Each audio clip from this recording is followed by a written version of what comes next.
Merci, Monsieur le Président. Je regrette que Madame la Présidente ne soit pas là parce qu'un sujet intéressant, mon collègue l'a soulevé, c'est le lutter contre la désinformation et le service vient d'en parler. C'est intéressant parce que moi, je vais vous lire les 19 secondes que Monsieur Thierry Breton a dit.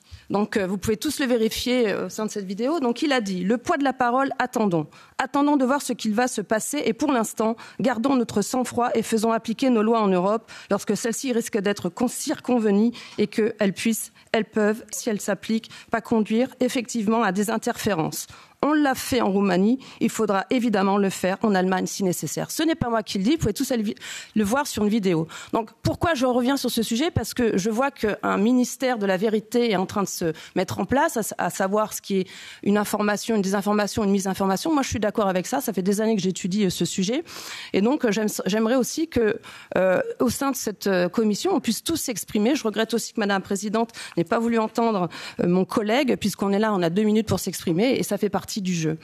Pour en revenir au sujet, autre point très important, je pense qu'on a tous oublié que d'accéder aux réseaux sociaux, la plateforme, ce n'est pas une obligation. Quand des contenus ne nous plaisent pas, quand on n'a pas envie de se faire influencer, on sort de ce réseau. Sans vouloir l'interdire à tout le monde, ça s'appelle la démocratie aussi. Et le respect, c'est une des valeurs que aussi vous avez rappelé à respecter.